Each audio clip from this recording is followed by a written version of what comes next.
Hey guys, welcome to Unit 5 and Chapter 15. We're going to talk about employee recruitment, selection, placement, indoctrination. So Unit 5 is kind of a good unit for you guys because a lot of you are in the process of applying for jobs since you're at the very end of your senior year. So it's kind of a good opportunity to learn some things when you're in the market for a new job and interview skills and those kind of things. So staffing, the third phase of the management process. In staffing, the leader manager recruits, selects, orients, promotes personal development to accomplish the goals of the organization. This is in that hiring phase, and that is where the manager has to make sure they have enough staff to run the unit. Staffing is an especially important phase of the management process in healthcare organizations because such organizations are usually labor intensive. Many employees are required to accomplish the organizational goals. If you don't have the staff, you can't take care of the patient safely, so it's very, very important to have adequate staffing. So seeking employment diversity, this is having a staff that is diverse in terms of gender, culture, age, ethnicity, I'll say that word, okay, and language. It's helpful in meeting the needs of an increasingly diverse client population. So if you have a diverse employee population, you can have those that may be able to relate to your patient population. Diversity also brings new perspectives to thinking and problem solving. Managers should be alert to the gender, culture, ethnicity, age, and language diversity in the communities served by their organization and should seek to recruit a staff that is both sensitive and responsive to diversity. So you want to make sure that your staff is aware of the diversity of your patient population and able to work with it. The first question, what are some important aspects of diversity to consider in choosing a staff? A, gender, B, culture, C, age, D, language, or E, all of the above? The answer is all of the above, and that's because gender, culture, age, and language, along with race or ethnicity, are all important aspects to consider in hiring a diverse staff. So staffing shortages and the economy are huge things that impact managers every day. Nationwide downsizing of hospitals happened in the 1990s, and then you have the aging nursing workforce as baby boomers that are hitting are now coming into their 60s, and a lot of them are starting to retire. That's a huge component of your current staff that's now retiring. Accelerating demand for professional nurses. So this is where you have many direct care nurses, and probably many of you that, myself included, that graduate with their bachelor's degree become direct care staff, and that's not their ultimate goal. They want to grow their profession and move on and maybe go into advanced practice nurse roles. Well, that affects the staffing at the bedside, where you have a high turnover because many don't stay in direct care for a long time. It's usually most will stay a couple years with a goal to stay maybe 2 to 5 years before wanting to move into that APN role. And then inadequate enrollment in nursing programs study and aging nursing faculty. That's another huge issue is nursing faculty needing to get, you need nurses that can teach nurses. And so nursing programs can find it hard to find faculty that have the knowledge and skills to be able to teach. So remember, historically, when the economy improves, nursing shortages occur. When the economy declines, nursing vacancy rates decline as well. So supply and demand factors leading to potential nursing shortages. So the demand for RNs is expected to continue to accelerate. I said before, the baby boomers are retiring. Well, they're becoming older, so we have a larger, older population. People are living longer, which also includes your need for more nurses. RN occupation will grow due to the shortage of nurses. Technological advances in patient care and preventative health care have people live longer, and magnet status. And then supply. Increases in nursing school enrollment has not kept pace to the loss of reduced retirement. Inadequate resources for nursing education include clinical sites, classroom space, nursing faculty, and clinical preceptors. We talked about faculty a little bit, but you also have to have hospitals that are willing to allow nurses to come in. So like all of you go to Lakeland Regional, and there are other sites and things that you go to, but if at any time they could say, oh no, we're not allowing students right now, well then what would Florida Southern do? So that's where it's really important for the colleges and the local hospitals to have a good relationship so that they have that ability to allow the nursing students to come in, because they need new nurses. So they want the nursing students to come in to see how the hospital operates, to hope that they would want to come and work for them. And then in turn, the nursing school needs the hospital because they need to be able to train their nurses on site and do clinical. And then also you want clinical preceptors, so you want vet direct care nurses that are willing to take some of those students and be able to precept them. Recruitment, it's the process of actively seeking out or attracting applicants for existing positions, and it should be an ongoing process. This is something that hospitals do continuously, different recruitments. Some of you were a part of the Lakeland Regional recruitment that they did on site a couple weeks ago. I actually came and spoke to you guys about just my journey at Lakeland Regional. There were some other nurses that came and talked to. That's a part of the recruitment process, but that's not it. Kind of ongoing, trying to, when students are in their facility, hoping they have a good, like they enjoy it, that they want to come work there. That's a part of the recruitment process too. It's continuing from like the entire time somebody enters nursing school. So factors affecting recruitment are financial resources. Hospitals are struggling financially a lot right now with some of the healthcare reform. And because of that, they don't have resources to put into advertising for their hospital and recruiting. Adequate nursing pool, competitive salaries, that's a huge piece. You have some smaller, more rural hospitals that may not be getting reimbursed as much, because remember, hospital reimbursement is based on the city you live in and the cost of living in that city. So, it's something that I think Polk County hospitals struggle with sometimes is our reimbursement is lower, so the pay can be lower and people can drive to Tampa, Orlando and make more money, and they will. The organization's reputation is a huge, huge piece. The location's desirability, so that's a piece too. Some people will say, okay, I'd rather take the hospital that is local, that I can drive 5 minutes to and make a little less than have to do a commute of 30 or 45 minutes and make a little more. So it's just the person has to decide that, but it's a part of recruitment. The status of national and local economy. One of the best ways to maintain an adequate employee pool is by word of mouth. The recommendation of the organization's own staff and happy staff is satisfied and happy staff. That's probably the biggest thing. When you have nurses that say they enjoy where they're working, then they will people want to come, people want to work there. When you're looking for a new job, you ask, you're like, hey, how is it for you? Do you like it? I encourage you that if you're looking into different positions, talk to other nursing residents that were in whatever hospitals you're looking at applying to, and see how they enjoyed it and if they enjoy working there. Recruitment, however, is not the key to adequate staffing in the long term. Retention is. So while you can get people in, if you can't retain them, then it's an ongoing revolving door. Retention occurs only when the organization is able to create a work environment that makes staff want to stay. So that's another key piece, is to know that people have stayed and they can sustain their staff. Because when it's a revolving door and people are leaving because they're not happy at the bedside, that really deters people from wanting to even work there.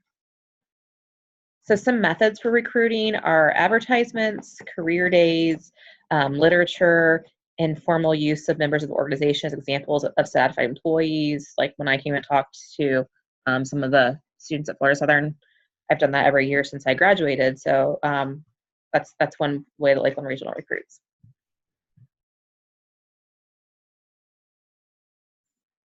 Oh, sorry, my PowerPoint has frozen.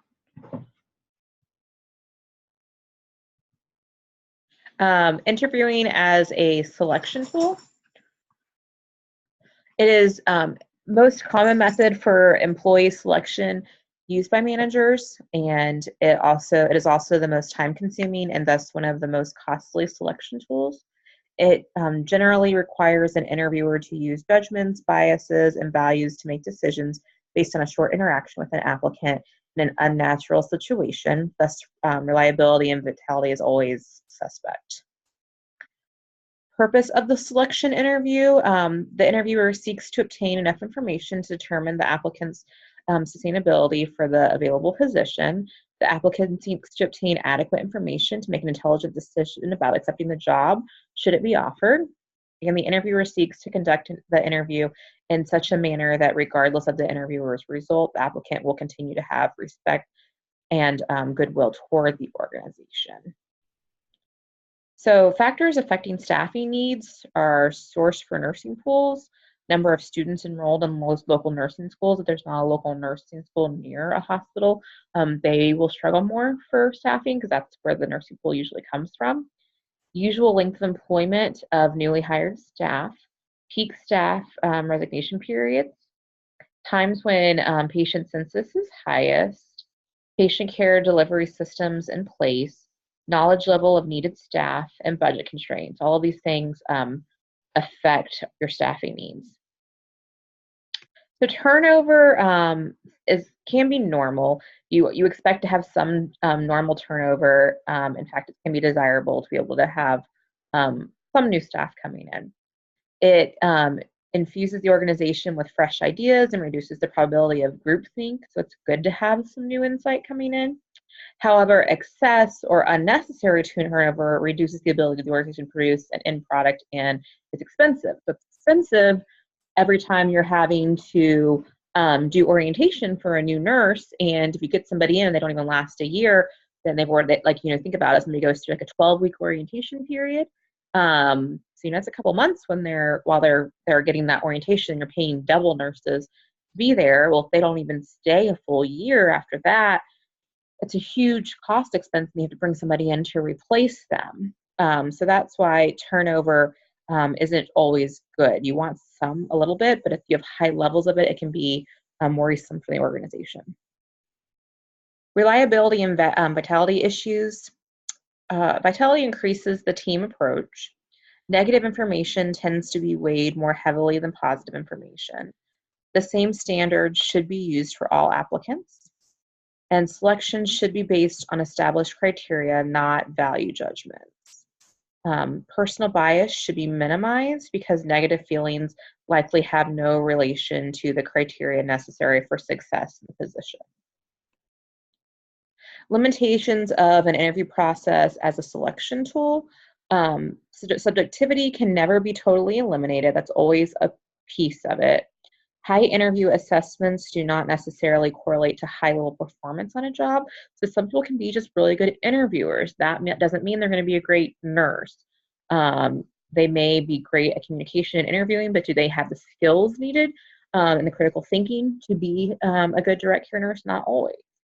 Mixed reliability and vitality. So inter-relatability is high, intra reliability is high, and then reliability low in unstructured interviews. So if the interview is unstructured, you definitely will have that's not good. It's better if your interview is structured and has the same interview format used by all interviewers. I know many residency programs are set up that way. They'll kind of do huge pool days where a huge group is brought in to interview together, and they have interview panels set up, and everybody's asked the exact same questions. So that way, it's the same across the board. Kind of takes some of that subjectivity away because everybody's being asked the exact same thing. So tool number 2, navigate information about the applicant is weighed more heavily, or negative, not navigate, negative information about the applicant is weighed more heavily than positive information. And the earlier in the interview, the greater the negative effect. Most decisions about the applicant are made in the first 30 to 60 seconds. First impressions are huge in interviews. If somebody walks in and they look sloppy, they're not dressed nicely, hair's not done, that can kind of ruin the whole interview. In unstructured interviews, the interviewer generally does 80 to 90% of the talking, In structured interviews, the interviewer does only about 50 to 60% of the talking. The environment is artificial and it is difficult for many interviewees to relax and be natural. So tool number 3, the interviewer may have poor communication skills and be unable to generate a discussion. Physical appearance often contributes substantially to an interviewer's opinion about an applicant, like I talked about earlier. That's physical appearance, just being able to look clean, put together, is huge when interviewing.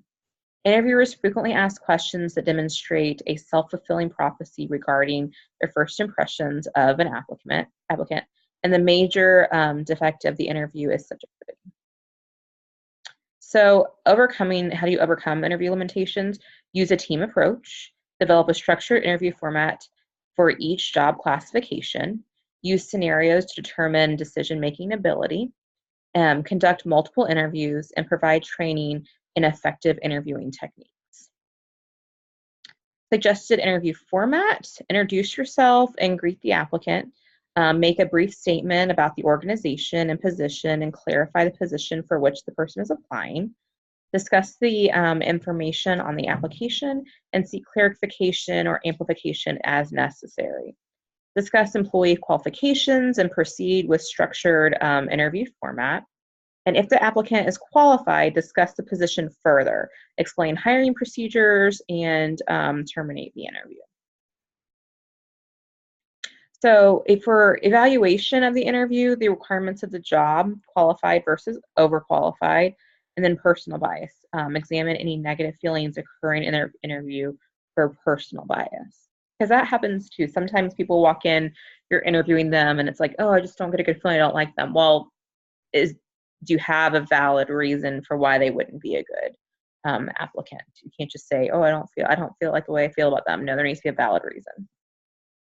So some illegal things that you're not allowed to ask, they can't ask you, and you couldn't ask if you were interviewing someone, are their age, marital status, if they have children, their race, their sexual preference, financial or credit status, national origin, or religion. Those are all illegal questions to ask. So tips for the applicant prior to the interview: do your homework about the organization you are applying to. It's always helpful to know the mission and vision of the organization. You can typically find that on any organization's website. Practice the interview and rehearse answers to foreseeable questions about your education and experience. You know, how your college experience was. You can let them know about any activities you were a part of, about your clinical experience, where you precepted, those kind of things are valid questions that probably will be asked. Be prompt on the day of the interview. Look your best for the interview, dress conservatively, and make sure you are neatly groomed. So we always say for like if you're a direct care nurse applying for a position, it's good to wear business attire. Guys in like nice dress slacks, a dress shirt, and a tie. Could possibly have a suit jacket, but as long as you have like a tie and dressed shirt, you're fine. Same thing for ladies: dress pants or a skirt or a dress, and a nice blouse is fine.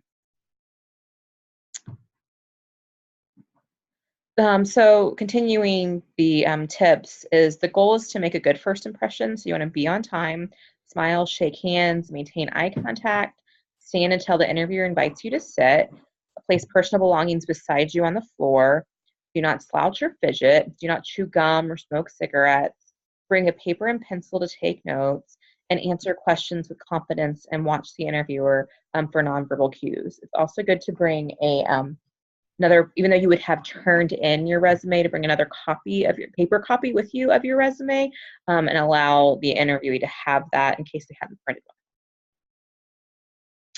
So practice questions can be found at the end of chapter 15 that you can use to review. But some of the questions that are important to go over is: why do you want the job? What is your philosophy of nursing? What strengths and weaknesses do you bring to the job? Why should we hire you? Why us? Why do you want to work for that organization? Know their mission, their vision. Maybe you can link that to why you want to work there. What are your 20-year career plans? So, if you have plans to go back and you want to be an APN, or you want to go into nursing leadership, or if you are say, you know, I really am enjoying direct care. I'm graduating with my bachelor's degree, and I think that I may want to go back later to school, but right now I really just want to work direct care and get my feet wet nursing. That's a fine answer. Not everybody has to want to be a nurse practitioner. From working with a lot of nurse managers, a lot of them really like the idea of nurses when they say, oh, right, you know, right now for the next, like, for right now, I really want to just stay at the bedside. But if you have dreams and aspirations, like that wasn't a dream or aspiration for me, and I did let my my manager know that when I was getting hired as a brand new nurse, it's important to tell them that if you know that you want to go back to school. But if you don't know, that's okay too. Can you define professionalism in nursing practice? And what do you know about your organization? So common mistakes.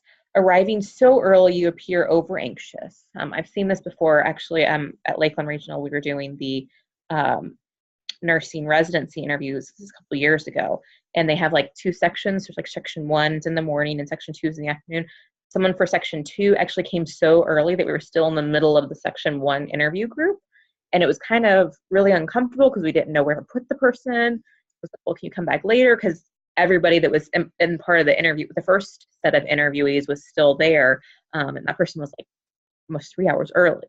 So if you're going and applying for a job somewhere that's like a far drive away. So for example, like I actually went through the interview process recently. I will be leaving Lakeland Regional and going to Advent Health. But when I went to it, I had to interview in Orlando. So I left really, really early because I left about 2 hours, which was probably an hour earlier than I needed to, but I was worried that there might be an accident on I-4, something like that.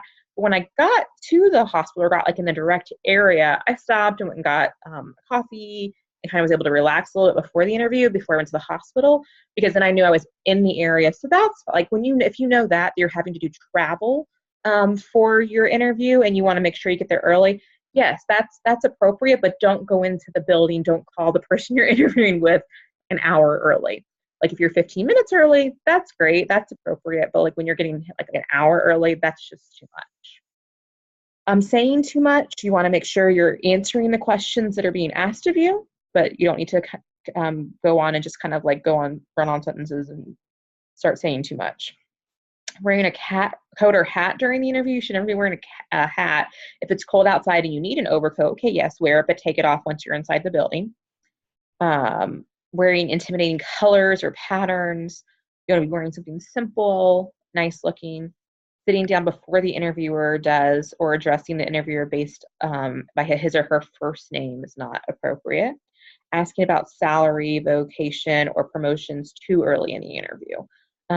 Those things would be if the interview is going really, that's really most of the time that's stuff that you would talk to your human resources rep about, and not necessarily the manager. But if the interview was going really well and they were talking about offering you a position, then most certainly you could maybe bring up some of those questions. But for the most part, like salary and vacation are things that you'll go over with human resources, promotions and that kind of thing. You could definitely, at the end, towards the end of your interview, if it's going really well, just ask, are there opportunities for growth and development? I don't know that I would say, hey, how do I get promotions with this job? But ask about opportunities for growth and development. Bad mouthing or revealing confidential information about a former or current employer is never a good idea. I've actually interviewed people where they start telling stories about a previous organization that they were precepting in and talking about how horrible their preceptor was, the awful stuff they did. That's never, even if they were, you never want to do that during an interview because it really just makes you think, okay, well, you're talking this badly about them. Do I want to hire you? Would you say things like that about us? It's not never good to talk badly about other people. Not having any questions. You should come with some questions, whether it's things about the organization, about the unit's availability, those kind of things. You should have some questions. Overstating your accomplishments. You don't want to boast too much about yourself. Having a what can you do for me attitude. Being vague or rambling or evasive, all of which show poor communication skills. Lacking clear direction regarding what you want in your career. So like we talked earlier, about, you may not know if you want to go back to school or not, but you can say, you know, that your direction is, I want to grow myself professionally as a direct care nurse. That's where you want to go in your role. Doesn't necessarily mean you need to go and get another degree, but it means you are at a point where I want to be a direct care nurse and I want to grow myself in that role. So you want to learn and go from novice to expert. That's great. That's a fantastic goal to have. It doesn't necessarily mean that you have to want to go back to school. Showing apathy or lack of motivation, it's never. So after the interview, the interviewee should send a thank you note to the interviewer. It's really important that you send a thank you note or a thank you email just to let them know you really appreciate them taking their time. Personally critique the interview experience. Review in your mind what you did well and what you could do differently next time. If offered the job, send a formal letter accepting or rejecting the job. The interviewer, when you become a person where you're actually interviewing people, you would contact the interviewee. With the team and by yourself, critique the interview experience, review in your mind what went well and other comments. And if offered the job, send a formal letter about the job. The selection, the process of choosing from among applicants the best qualified individual or individuals for a particular job or position. Consider educational and credential requirements, reference checks and background screenings, pre-employment testing, and physical examination. Finalizing the selection. Follow up with the applicants, thanking them for applying and informing them when they will be notified about a decision. Candidates not offered a position should be notified of this as soon as possible and reasons provided why they didn't get it. Applicants offered a position should be informed in writing of benefits, salary, and placement. And applicants who accept a job offer should be informed to a pre-employment procedure such as physical examinations and date to report to work. Applicants who are offered positions should be requested to confirm in writing their intention to accept the position. Question 2.